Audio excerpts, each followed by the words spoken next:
It's Hello everyone, welcome back to my channel.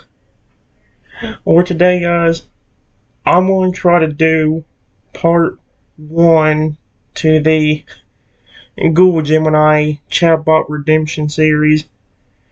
I know it's a weird and abrupt start, but let's just go ahead and say this, and if you've seen a few of my AI chat videos where I've talked to characters before and I've had to pause them for doing certain things, well, you'll know what's going on now, because before I could even do this video, I had to deal with an annoying game mode that, while it did go decently well and I did get through without my dragon, I think, going down, it was still annoying and stressful, and it took me like 3 to 5 attempts to beat it, and I can't wait any longer. I gotta flip and do something, because even with the game going so well, I'm still kind of stressed from it, and I do not want to flip and freak out and do something that's not going to be good. So, I need to do this now. This is the flipping, the starter story with me being such a tiny dinosaur while they had to be my protectors. I did add a little bit of something different to this one. However, I thought it would add a little bit more to it, and unfortunately, it didn't really add too much. But I did finally, hopefully this one goes better. What? Okay, what in the world? Anyway, on this one they call it the Tiny Carnotaurus's Revenge. I don't know why it says it like that. Well, I don't know why it says it. It sounds like I got revenge on the kid whenever in reality he got revenge on me for no reason. Anyway, here's what it says. It's called The Professor's Promise and a Child's Envy, Sweet Arceus. A week before the big day, he sat into Professor Elm's lab in New Barktown. The lab was usually bustling, but today it felt monumentous. Yep. Professor, you said your voice rang outside, but I'm not going to say that part. I'm ready. I'll be here in a week to get my first Pokemon and start my journey. Professor Elm, a kindly man with perpetual concern etched on his face, smiled. That's wonderful news. It takes dedication to be a good trainer. You're all set for the big day. He gestured to a large, clear enclosure housing 3 young Pokemon. These are your choices. There's Chikorita, the grass type, Cyndaquil, the fire type, and Totodile, the water type. Take the next few days to think about who you want to start your journey with. Your heart hammered with anticipation. The 3 Pokemon were having a blast, chasing each other around the enclosure. A green sapling, a fiery little badger, and a giddily blue crocodilian. It was hard to choose, but the thought of having one as your partner was electrifying. Oh, it's not hard to choose, because I'm choosing Totodile if it was me. Unbeknownst to you, peering through the window outside was a boy. A rival who had come to the lab hoping to get a peek inside. He saw you chatting easily with the professor, getting an early look at the starters. His face twisted with bitter jealousy. Why does he get to go in early? I'm supposed to get a Pokemon too. Oh no. The Potion of Malice. 3 days passed. The jealous kid, still simmering with resentment, hatched a plan. A cruel, great, and evil idea. After dinner, he snuck down to his parents' dusty, seldom used basement. The air smelled of old wood and metallic chemicals. In the corner sat a makeshift chemistry set his father had used years ago. Working in secret with intense focus, he mixed, measured, and heated. He was creating a potion that would not only shrink someone, but also transform them into a tiny Carnotaurus, a ferocious dinosaur, albeit in a miniature form. He kept the entire operation hidden from his parents. The next morning, the kid acted normally as his parents drove him to school. He walked inside with the other children, waited until his parents' car was out of sight, and the school drop-off zone was clear. Clutching his backpack, which contained the fragile potion, he slipped out the back entrance and ran. For an hour, he searched the nearby walking paths and neighborhood streets for you. Finally, he spotted you, enjoying the fresh, crisp air. An evil, triumphant grin spread across his face, and without a word, and without you having a chance to notice him, he reached into his bag, pulled out the vial, and hurled it with all his might. Oh, goodness gracious. The glass vial shattered against you, spraying a dark, noxious liquid. Glass fragments scattered on the ground. You had no time to process the sudden impact. A searing, tingling sensation raced over your skin. You felt yourself shrinking rapidly, your clothes tearing as your form wrapped in chains. Oh my goodness. Warped, not wrapped. Scales growing where skin had been. In moments you were no longer yourself, but a tiny 7-inch tall scaled bipedal Carnotaurus. I still think it's crazy how I'm stuck 7 inches. That is not huge at all. It's nowhere near it. The kids saw your transformation and erupted maniacal laughter and cheering. That's what you get. 5 days from now, I get the starter and you get nothing. He shrieked with glee, cementing his role as the cause of your sudden, terrifying transformation. Goodness gracious. Yep, the tiny visitor. Despite the danger of being small and vulnerable, the only place you felt you could go was back to Professor Elm's lab. It was a risky journey, but you managed to retrace your steps. When you burst, or rather scuttled into the bustling laboratory, the scientist froze. "What in the world is that?" one muttered, pointing. Is that a miniature dinosaur? Another asked in utter bewilderment.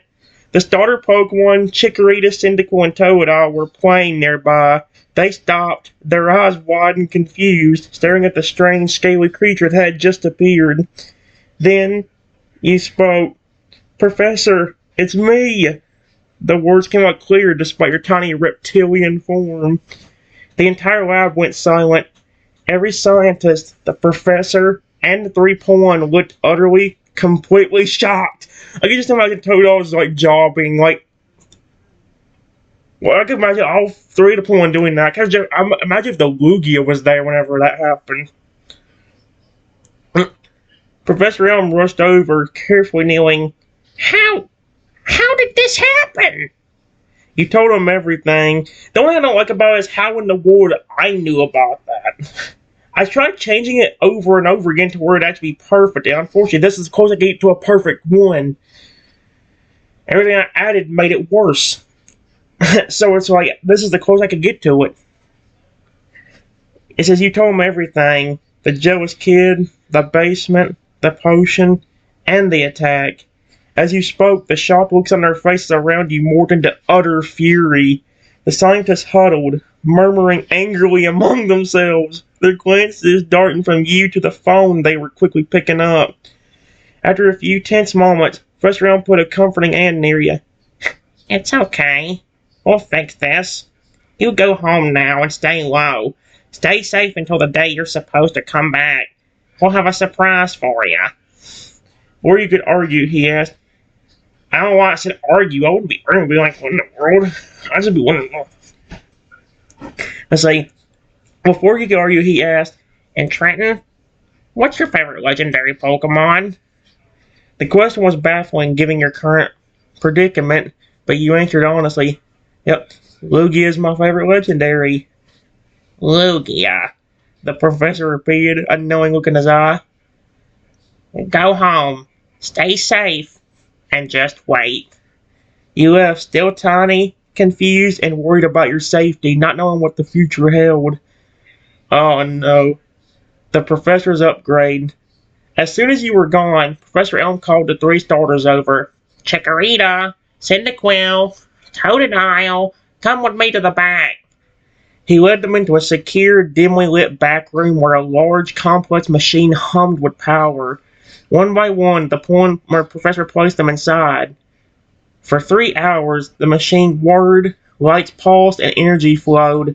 When the process was complete, the 3 stars emerged with a profound change. The machine had granted them the capability to evolve and devolve at will, to grow to immense size if needed for protection, and, most remarkably, to speak perfect English. That would be really neat. Professor Elm addressed them with firm resolve. "Listen carefully. In 5 days, when that cruel, jealous kid comes back, we will make a scene. We'll give him absolutely nothing. But there's more." He paused, a mischievous glint in his eye. "You know how I asked the boy his favorite legendary? He said Lugia.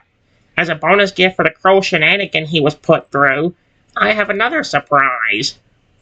The scientist looked perplexed, but then Professor Elm walked to an adjoining, specialized room. Inside, a magnificent, small, silver and blue baby Lugia was playing with a Pokeball. Oh, that's so cute. I didn't even read that part. Oh my gosh, that is so cute. I can just imagine him doing that. That's so adorable. Come here, little one, Professor called softly. I have a special friend you're going to meet very soon. The baby Lugia chirped with excitement. Professor Elm gently led the legendary Pokemon back to the machine and explained the situation. The Lugia readily entered.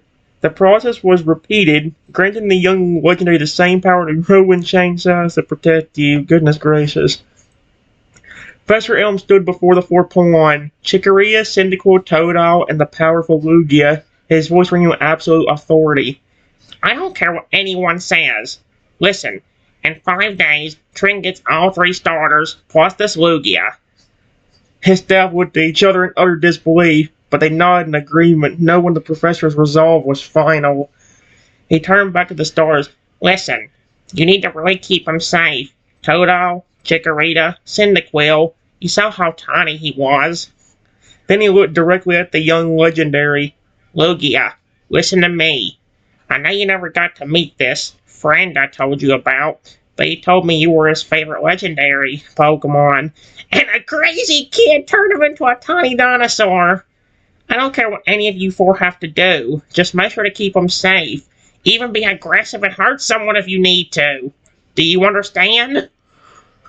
The four Pokemon nodded, their eyes gleaming with determination to protect their future trainer. That's actually very sweet. I like that. And right here, the big reveal. Here we go. 5 days later, a jealous kid and his parents marched confidently into the lab, expecting a grand welcome and a choice of starter. Professor Elm met them at the door, his face unreadable. He looked the parents straight in the eye and, without preamble, detailed exactly what their son had done. The trespassing, the potion, and the malicious transformation. The parents were outraged, accusing the professor of lying to deny their son a starter Pokemon. The kid's face was a mixture of smugness and burgeoning anger. Just then, you walked, or rather scuttled, into the lab, still stuck in the 7-inch form of a tiny Carnotaurus. The parents' faces went white with shock. Seeing a scaly creature that could talk, the absolute evidence of their son's wicked act, instantly transformed their rage into utter fury at their own child. Professor Elm seized the moment, rubbing so deep into the wound of the now screaming, horrified child. Welcome, Trenton, The professor boomed, calling you over instantly. I see you're here to get your starter Pokemon. Well, congratulations! You get all 3 of them. He felt a wave of shock rush over you as the kid let an inarticulate roar of pure, helpless anger. Before you could ask why, Professor called out, Chikorita, Cyndaquil, Totodile, come meet your trainer. The 3 starter Pokemon walked forward, each now appearing larger and more confident than before. They're so cute. Totodile grinned wildly, Cyndaquil's flames flared, and Chikorita's leaves shimmered. They approached you, bowing their heads slightly in greeting. But the professor wasn't finished. With a triumphant grin aimed squarely at the parents, he declared, And there's more. Oh, Lugia! Where does he? What I want to know is where the frick he got a Lugia from to begin with. It said he went to the back. Where the frick do you just find a baby Lugia that you can keep? You know what I mean? I mean, if I was take it this way, if I would have said Palkia, would he just have a Palkia sitting in the back?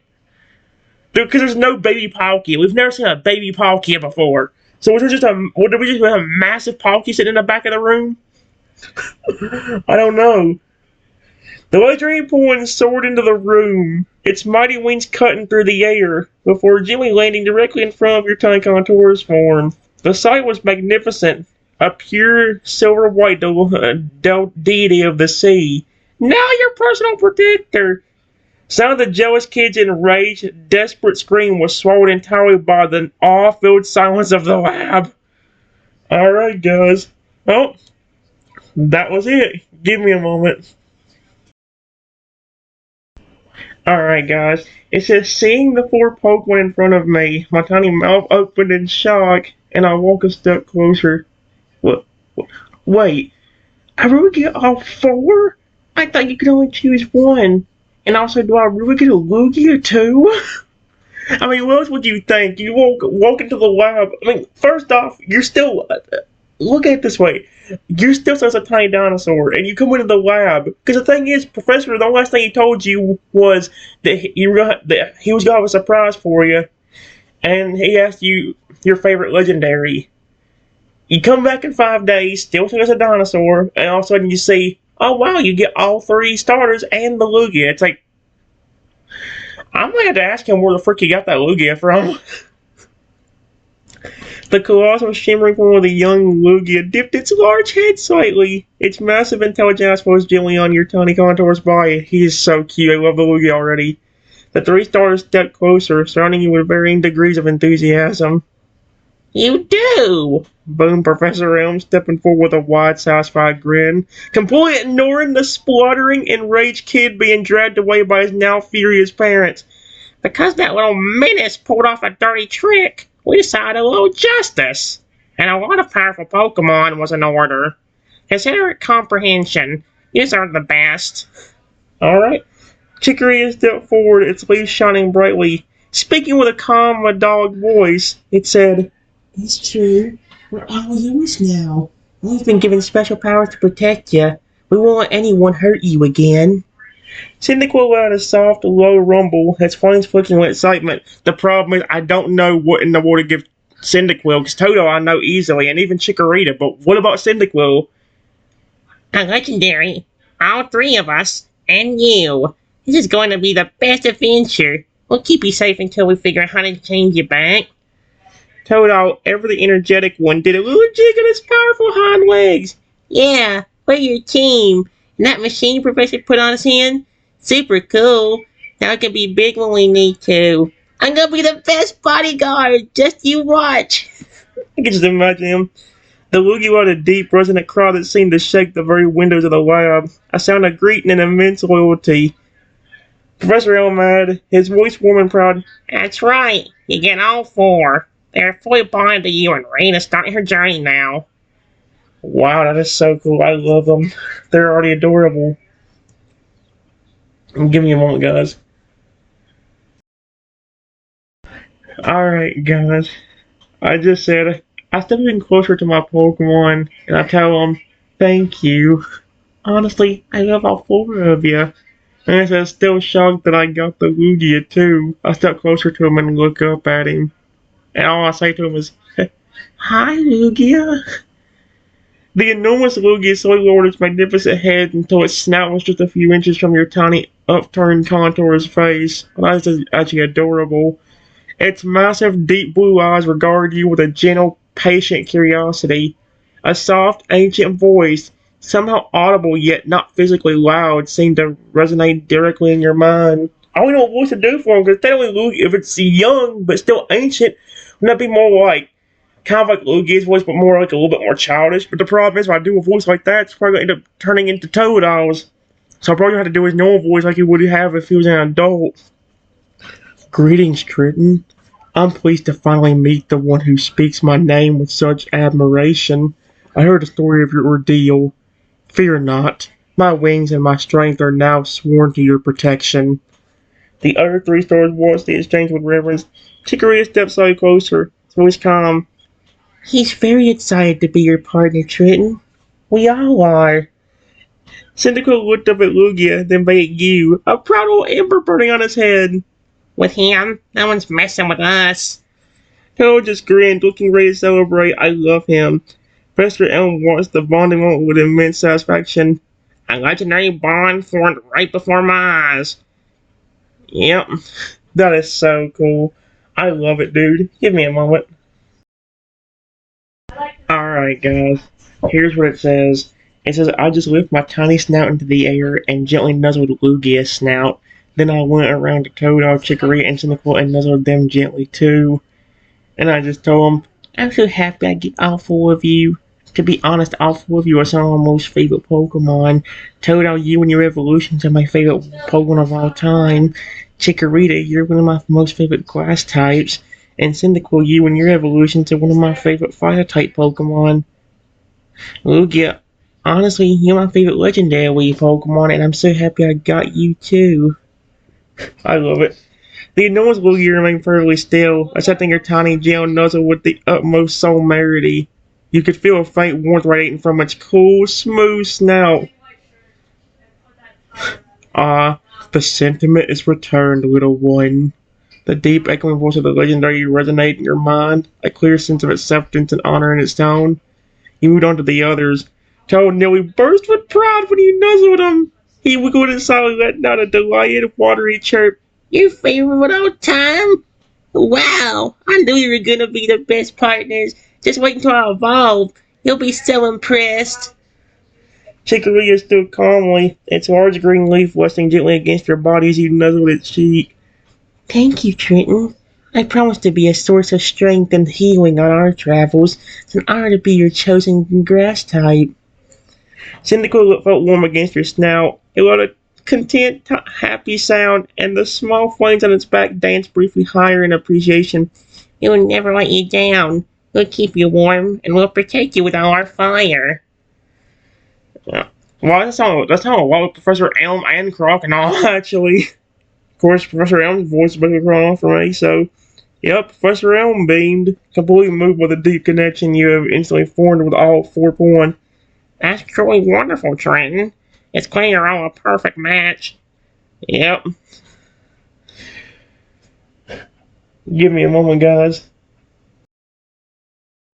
Alright, guys. Here's what happened. I just said, "Hey, Professor, what did Chikorita mean when he said something about having special power to protect me?"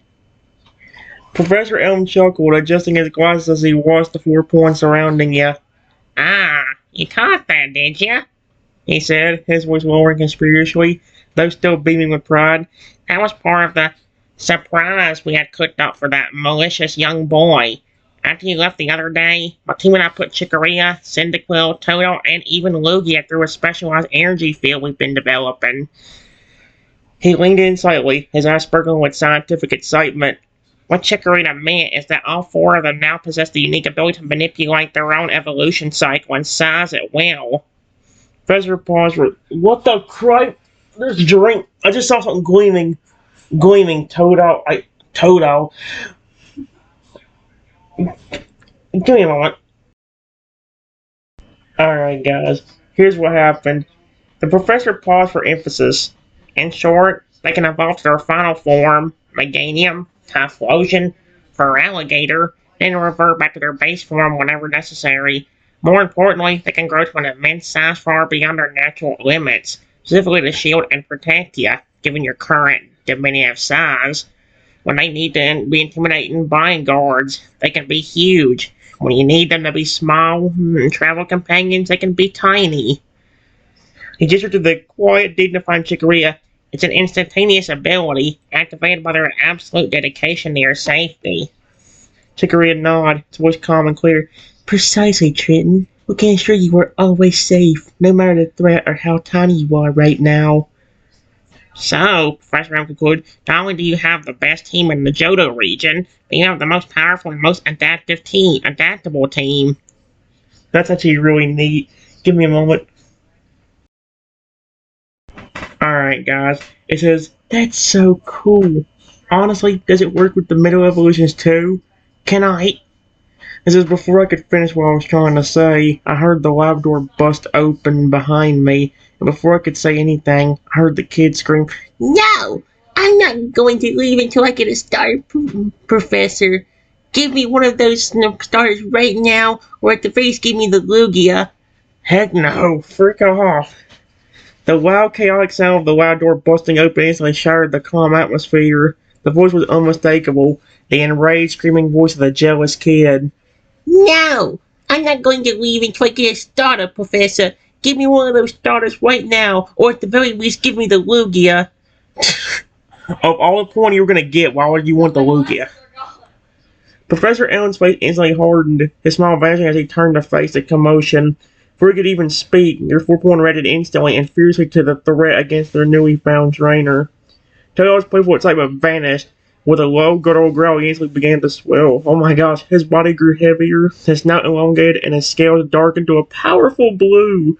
In a rapid flash of light and swirling energy, he evolved into a massive, intimidating feraligatr, towering easily over the professor and the surrounding lab equipment. Cynical let out a sharp, determined cry. Its form elongated, its fire boots intensifying until, with a brilliant burst, it stood as a powerful typhlosion, its collar flames roaring with protective fury. Chicoria stood its ground, its body transforming smoothly into a dignified, large meganium, its fire petals radiating a powerful defensive energy. Finally, the young Lugia let a challenging shriek. Its form instantly grew larger, its wingspan doubling in size, filling the laboratory ceiling with its majestic, overwhelming presence. It positions its body directly over your tiny contours form, shielding you completely from the screaming bully. The newly evolved giant points stood shoulder to shoulder. Feraligatr, Typhlosion, Meganium, and Lugia, a massive, impenetrable wall of muscle, power, and overwhelming force directed squarely at the entrance where the kid stood. The kid, who had rushed forward expecting a simple argument, skidded to a stop. His eyes wide and jaw slack in terror as he faced the sheer, unexpected size and aggression of your entire team. Professor Elm crossed his arms, expression stern and unwavering as he looked past your gigantic protectors at the horrified intruder. Yeah, and remember, guys, at the beginning, he said that they could be as aggressive as they want to. Give me a moment, guys. Alright, guys. I said, my tiny jaw hung open at what I just saw. Before I even had the chance to speak, I heard the kid say, Hey, what in the world just happened? How did you all get so big and how did you evolve? oh dear. Jealous kid still reeling from the sight of the 4-point transforming into towering protective behemoths, staring with a mixture of terror and disbelief. Hey, what in the world just happened? How did you all get so big and how did you evolve? He shrieked, his voice cracking, completely forgetting his demands in the face of the overwhelming display of power. Towering figures remained silent, their eyes looking on the intruder. Professor Elm, his arms still crossed, steps away to the side so he could address the kid directly, staying behind the shield of your Pokemon. Money. Let's see. His voice was cold, carrying none of the warmth he had for you. That, young man, is what happens when you decide to involve yourself in things that are none of your business. Professor Elm stated curtly. Those Pokemon are now Trenton's partners. They were given a special, permanent enhancement to ensure his safety against threats like you. They grew because they perceive you as a threat to their trainer. Feraligatr, towering and muscular, let a deep rumbling growl that vibrated through the floor of the lab, making the kid take an involuntary step backward. Lugia shifted its massive weight slightly, his gaze utterly fixated on the entrance. Professor continued, his voice leaving no room for argument. You will leave this lab immediately. You will never set foot here again. You have caused enough harm. Treating as his team, you have only the disappointment of your own actions. Give me a moment. Alright, guys. It says, the kid playing dumb says, My actions, I didn't do anything. What's the proof that I did something? Professor Elm let a sharp, mirthless laugh. He gestured directly at your small-scale contours form, perfectly shielded beneath the massive bulk of Lugia. Your actions? You stand here and dare to feign ignorance? Professor Elm's voice was sharp as ice. The proof, young man, is standing right there. Take a good look. Again, lowered its head slightly, its powerful neck ring radiating a soft light that illuminated your tiny form. Do you see this Contourus? 7 inches tall? Do you see its former clothes? Now shredded? Oh wait, no, that's weird actually, the way it says Elm. Yep. His voice rising with controlled anger. That is Trenton, the trainer whose journey you tried to sabotage. He told us everything. About your basement, about the chemicals, and about throwing that repulsive potion at him. Halvogen stepped forward, its flames intensifying, casting flickering shadows that made the enraged kid look even smaller. The air around the fire type grew hot. We've already contacted your parents. We're given photographic evidence of their son, the victim, and wait. We're given photographic evidence of their son, the victim, in his current state. Hood. Is yours unwavering? Now, I suggest you stop lying, turn around, and leave this premises before Feralier, Typhlosion, Meganium, and Lugia decide to take aggressive protective measures as they have been explicitly authorized to do. Give me a moment. Okay, guys, I think it made a mistake last time. Hopefully, the Ur draft seemed to work a little bit better. Yep. Oh, it's the same thing I wrote during the last section, but now I got a different response to it because I used the other draft it gave me because this one actually makes more sense. Because since I'm about with the parents, I also it was confusing as heck. It says Professor Elm had a sharp, humorless laugh. He gestured down with a wave of his hand towards your tiny form, safely nestled beneath Lugia's immense shadow. Proof? Professor Elm challenged, his voice laced with indignation. You're asking for proof after the absolute chaos you caused? He addressed the colossal Poland directly. Meganium, gently lift your head if you please. Meganium carefully lowered its immense head and then gently lifted it just enough to reveal your 7-inch contours formed beneath Lugia. Professor Elm pointed directly at you. That is the proof. Trenton here, one of the most promising young trainers in Johto, was supposed to receive his starter in a week. Instead, thanks to your little basement chemistry project, he was turned to a 7-inch dinosaur just 5 days before his big day. Professor's voice rose, laced with righteous fury. We have the testimonies. We have the remains of the shattered glass vial found near the park.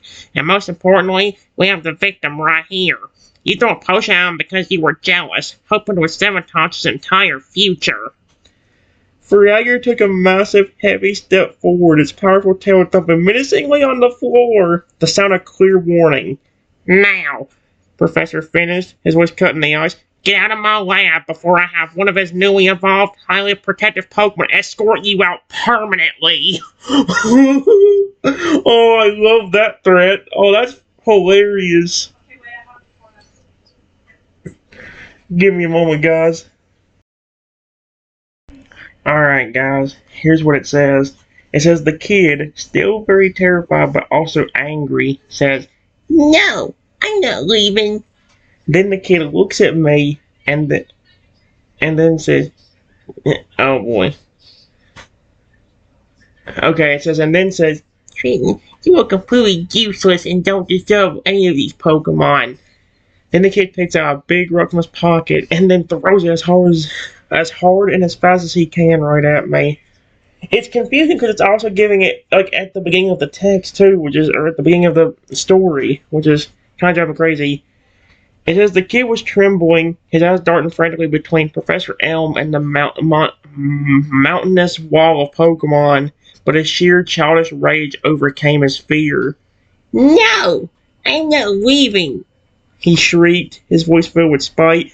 He fixated his gaze on you, his face contorted in a sneer. And Trenton, you are completely useless and don't deserve any of these Pokemon. And before anyone could react, he whipped a large rock out of his pocket and hurled it with all his might directly at your tiny contour's body, oh sweet Arceus. The 4 Pokemon readied simultaneously, a flash of instinctual, unified protection. Lugia was the fastest. Before the rock could travel half the distance, its immense wings snapped forward, catching the projectile with a loud thwack that sounded like a wooden plank breaking. The rock was instantly pulverized into dust, which harmlessly drifted to the floor. But the others were moving too. Feralier, an ear-splitting roar, the sound rattling the kid to his core, and slammed its massive tail against the ground, sending a shockwave that made the intruder stumble. Typhlosion instantly raised its protective flames to a frightening intensity, creating a wall of heat and fire that spanned the entire entryway, effectively blocking the kid's path forward and making him gasp from the sudden temperature spike. Meganium rushed forward and positioned its enormous body directly in front of Lugia, its massive neck forming a final physical barricade around you, all will emanate a calming floral aroma to counteract the sudden panic. The combined show of force, the polarized rock, the deafening roar, the blistering heat, and the impenetrable wall of muscle was overwhelming. The kid froze, his eyes wide, realizing the terrifying gravity of his mistake. He had attacked the cherry stringer of 4 giants, including a legendary. Professor Elm, his face a mask of absolute fury, looked ready to call the police. That is enough! He roared over the Fragger's fading growl. You just physically hurt a trainer and threatened his Pokemon! Get out! Now! Oh, shoot. Yeah, he's angry. Give me a moment. Alright, guys. It says the kid finally getting the message real quick runs a spicy can out the front door, terrified for his life. The kid didn't need a second invitation. The combination of the professor's roar and the sheer physical threat from the 4 gigantic Pokemon was enough. His face paled with utter terror. He spun around and bolted out of the laboratory door as fast as his legs could carry him, sound of his frantic footsteps echoing as he fled down the street. The tremendous, intimidating forms of Lugia, Meganium, Typhlosion, and Feraligatr remained poised and tense, their eyes still fixated on the now empty doorway, ensuring the threat was truly gone. Slowly, the intense heat radiating from Typhlosion subsided. Feraligatr lowered its protective stance, and Meganium relaxed its massive muscles. Lugia, with a deep, powerful sigh that ruffled the air in the lab, lowered its wing back into a defensive position over you. The powerful mental voice of the legendary resonated in your mind, tinged with cold fury. He's gone. You are safe, Triton. Professor Elm rushed over, his expression transitioning instantly from cold fury to immense concern as he crouched down near your tiny form. Are you alright, Trenton? He didn't hit you, did he? He asked, his voice low and anxious. That was a truly foolish move on his part. But look at your team. They didn't even hesitate. That is true protection. The loud moments earlier, a scene of intense aggression was now silent save for the breathing of the gigantic Pokemon and the professor's worried murmurs. Focus was entirely on you, small contours trainer nestled securely beneath the legendary Poin's wing. That is so cute.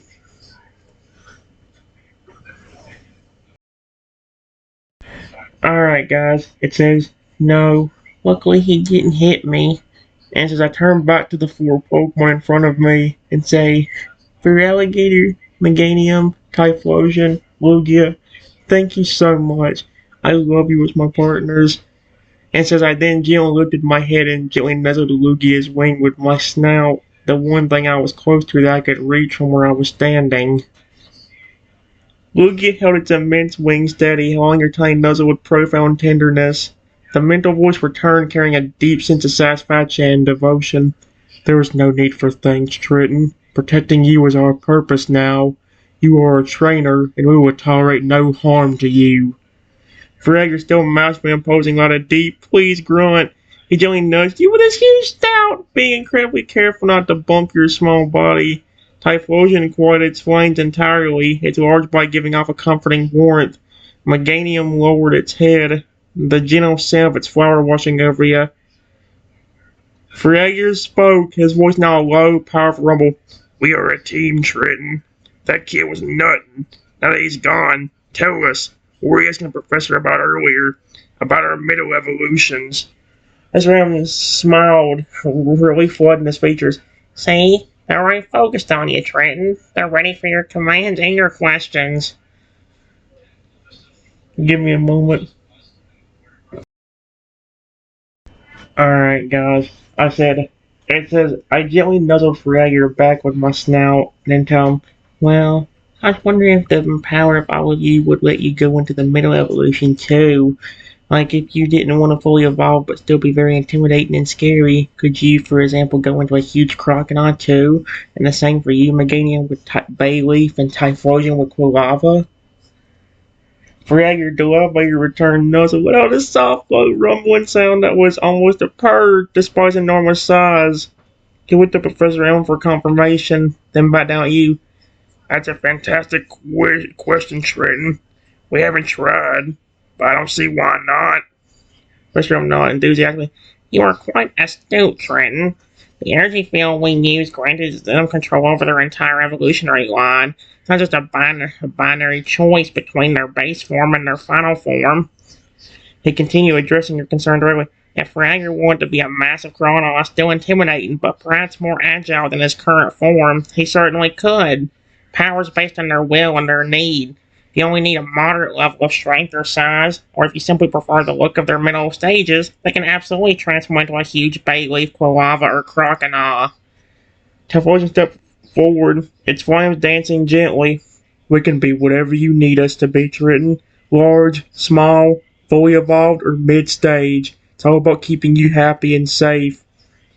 Meganium added, just tell us the form, the size, and the purpose, and we can achieve it for you. That's actually really neat. I just ran and looked at the 4 powerful point and then back at your tiny form. So what's that the next thing you want to try? Seeing them in their immense middle stages? Give me a moment. Alright, guys. I tried to look at the draft. Well, the draft was pretty good. This one still does work. So, yes. I just told him yes. But first, and I look back over at Feraligator. Feraligator, I want to say this to you. I know a lot of people like to call your middle form ugly. But honestly, I really love Crocodile. I still think he's awesome and adorable. Feraligator still in his gigantic final form tilted his massive head slightly, processing your heartfelt compliment. A low, powerful sound of appreciation rumbled in his chest. You really think so, Triton? He asked, his deep voice carrying a touch of genuine surprise. It's true. I've heard the whispers about Crocodile's design. If you, my trainer, think he's awesome and adorable, then that's all that matters to me.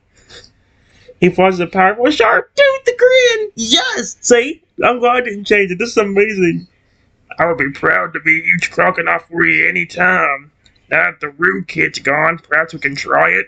What size would you like your crocodile to be, Triton? First round wants to exchange with Born. That's the kind of supportive trainer bond every Pokemon deserves. Go ahead, Trenton. Let your team show you what they can do. I really love them. Give me a moment, guys. Alright, guys. I just said, honestly, I would love to see all of your middle forms. You can still be massive if you want to. I don't care if you even become bigger than all of you are right now. Just be careful that you don't accidentally squish me. I'm so small that one wrong movement could be bad.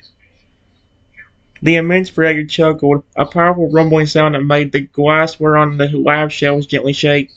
Worry not, Triton. We're hyper aware of your size. Our power includes absolute control over our movements. We would never accidentally harm our trainer. He assured you we would be honored to show you our middle forms. He then looked at his teammates, Meganium and Typhlosion. He actually said something. He then looked at his teammates, Meganium, Typhlosion. Let's show Triton our awesome mid-stages. Let's keep the size impressive for protection. The 3 stars positioned themselves slightly away from you, giving themselves room to shift. Lugia remained close, its massive form a comforting anchor near your tiny body.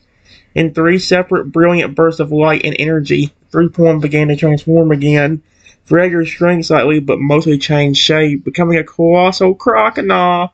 His massive jaws remained, but his body was slightly more stout and goofy. Even the chatbot! No! No. No, even the chatbot. Are you serious? No. Hold on, stop right there. No. The chatbot just called it goofy. Don't any. Are you flipping? It's bad enough people flipping call the point ugly, and now this one thing calls it goofy. Now standing as a gigantic, fierce-looking blue beast with a prominent spiked jaw and a massive presence. Meganium's large flower closed and transformed, its retail frame shimmering down into a mighty green bay leaf. The large collar of petals was replaced by spiky leaf-like projections, and the powerful scent it emitted was now sharper and more invigorating. Typhlosion's form shifted again, growing frames concentrated and settling into a sleek, fast lava.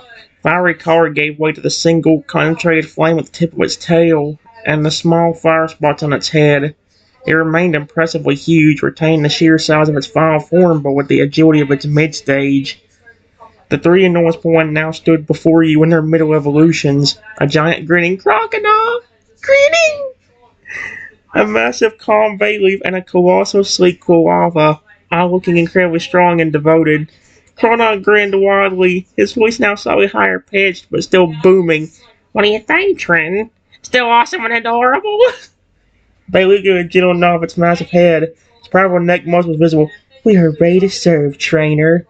Glowing a soft, focused blast of fire from its nostrils, a powerful controlled display of its stage might. Your wish is our command.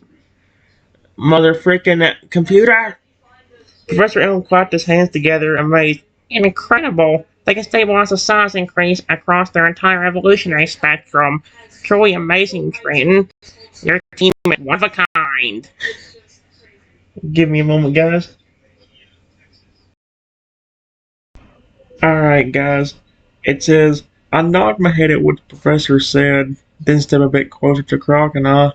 Yes, still awesome and adorable. I love that. As I walk over to Crocodile and enjoy nuzzle his massive foot.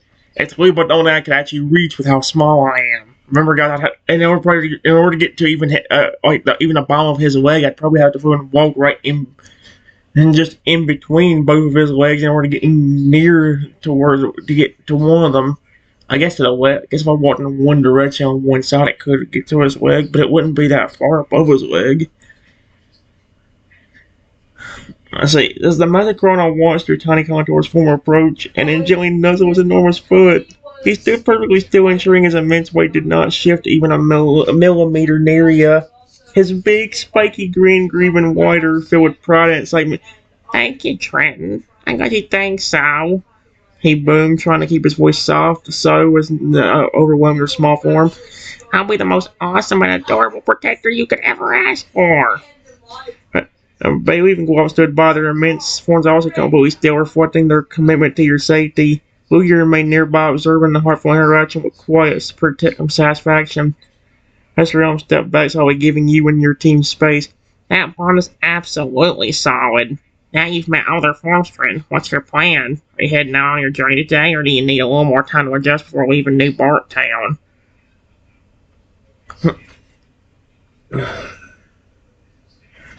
Give me a moment, guys. Alright, guys. It says, there's still a problem I'm running into, though. It's good that all of you can grow and evolve whenever you want, but how else am I supposed to take care of all of you? Anything I could use is now much bigger than me. If all of you get hungry, I unfortunately can't just grab berries to feed all of you with. That berry would squish me. Professor Allen's expression grew thoughtful, nodding seriously at your very practical and essential concern. That's an excellent point, Trenton. Your perspective has shifted entirely, and daily care becomes a logistical challenge. You acknowledge, but fear not. We anticipated this kind of issue while you were away. Queen walked over to a secure cabinet and returned with a small, lightweight backpack with a sleek, multifunctional tool. We have two solutions for you right now, Professor explained, crouching down to your level. The enhanced Pokeballs. The standard Pokeballs would be hard for you to throw, but all four of your points have been registered to this device, he said, tapping the multifunctional tool. It's a simplified capture device that will call your Pokemon back and send them out with a simple voice command or a minimal physical action from you. This allows them to store themselves when not needed, and it handles transportation. The miniature trainer pack. This tiny backpack is specially made for you, he continued, gently placing the backpack near you. It's made of resilient material and is sized perfectly for a 7-inch Carnotaurus. We started with concentrated Pokemon food. Small, nutrient-dense pellets are easily managed by your tiny claws and provide enough sustenance for your form. It also includes miniature bandages and essential supplies. Professor Elm then looked up at your immense team. As for feeding them the way you want to, your pawn's new abilities solve this too. They're fully capable of doing the heavy lifting. Kronos spoke up, his voice booming with confidence. He's right, Trenton. We can handle the foraging. If we need berries, bailiffs can easily spot and pick them. Chrono here can carefully... What in the world? Says then Chrono here can carefully carry them back to you. Food nods, miles ahead. And if we need water, we can shrink down to our base form to be gentle. Or we can stay large and simply bring back manageable portions in large leaves for you. We'll manage the scale. Oh crap, what was the cool lava voice I gave him? You command us, quote Lava Fish. We gather food and bring it back, and you decide who eats what. You still manage to care, but we manage the size difference. Does that interest your immediate concerns, Trenton? I'm waiting for your turn. With this equipment and your team's adaptation, your journey can begin. Do you notice the problem, though? Kronos said, he's right. We can handle the foraging. If we need berries, bailiffs can easily spot and pick them. And it says, and Crocodile here. So it's like, let me check one more thing. Alright, guys. I said, okay, that's good. There's still one problem, though. I'm so small that walking around would be dangerous, especially if that kid decides to try to hurt me again, or if another human sees me and wants to pick me up or something. Professor Elm nodded gravely, his expression serious once more. He understood that while the 4.1 provided protection against major threats, your tiny size presented constant low-level dangers in the human world. Another excellent point, Trenton. You're right. Being 7 inches tall makes you vulnerable to everything, from careless footsteps to curious, well-meaning hands, or worse, another attack. He confirmed. He looked at your team, who instantly understood the nature of the problem. The immediate solution, personal transport. Oh my. The simplest and safest solution is not to walk on the ground at all, Professor Elmstead. From now on until we find a way to reverse your condition, one of your pawn must be designated as your personal mobile base and primary protector. Lugia chimed in with his mental voice. It's what I'm here for, Trenton. I can carry you on my back, shield you with my wings, or create a powerful wind current to keep others away. No one will touch you while I'm present. Colonel eagerly offered, his voice booming but gentle. Or me.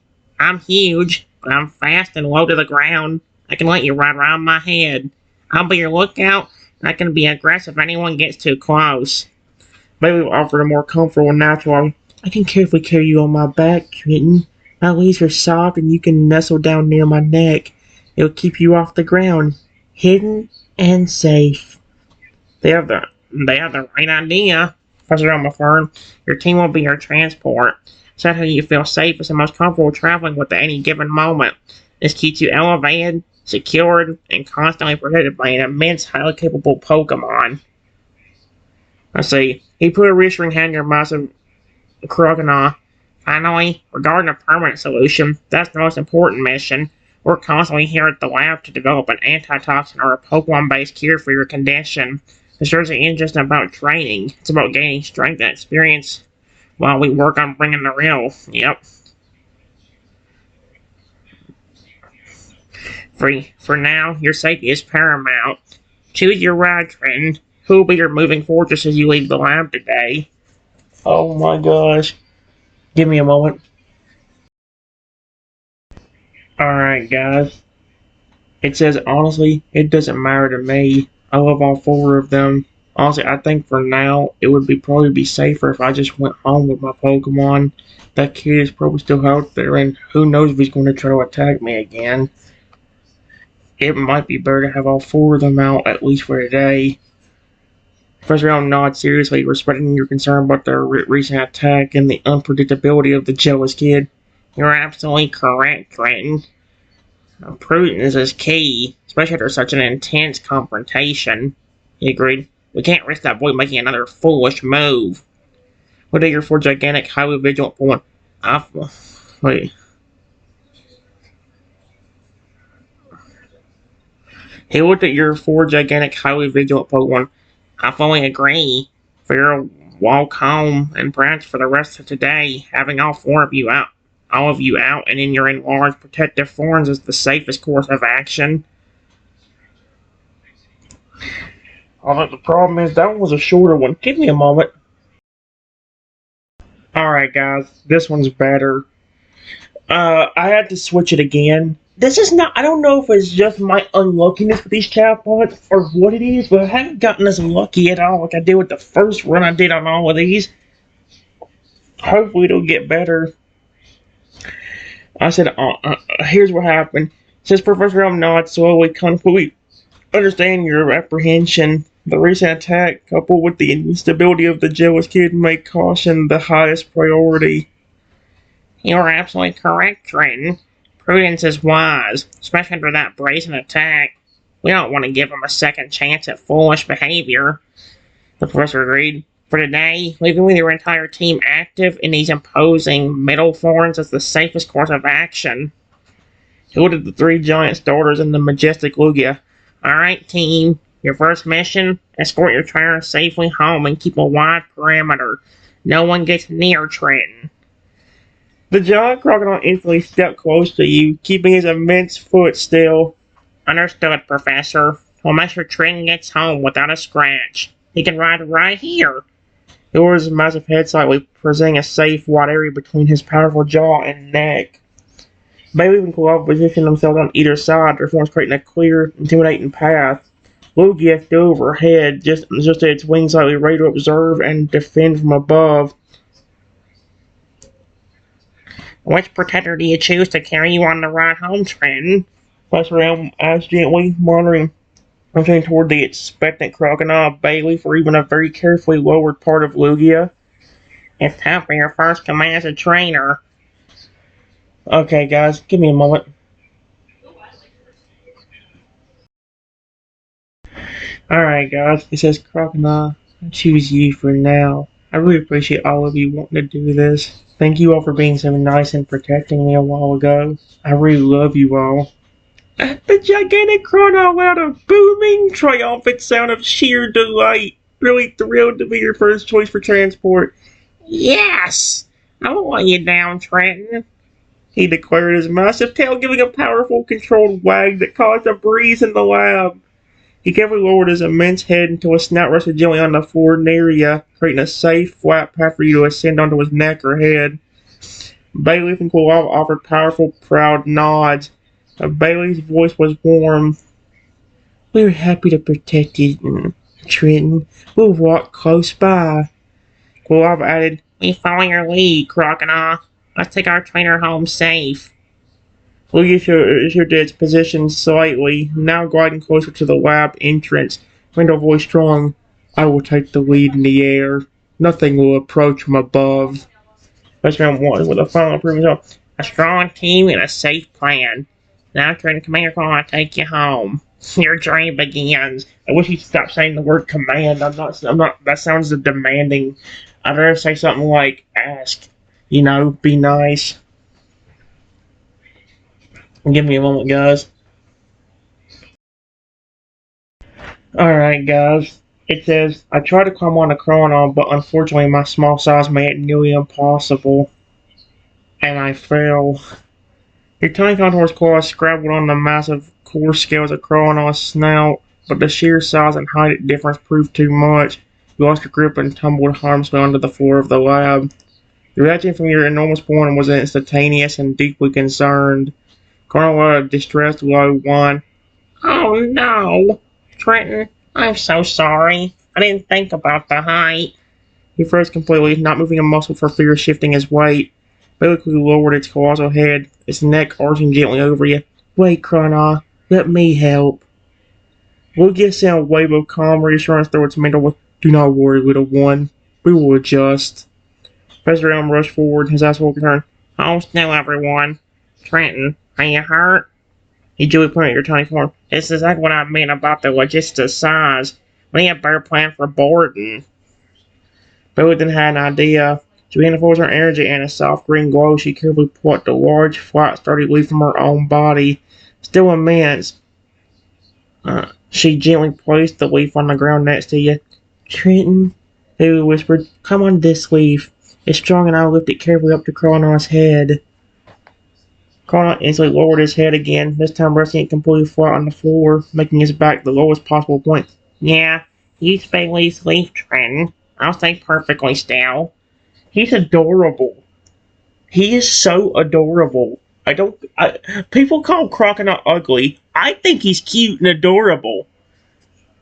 I'm debating where I should. I want to continue, but it's like this video's also gone for a long time. I at least want to continue until we get through like maybe close to a full day. I'll be back for now.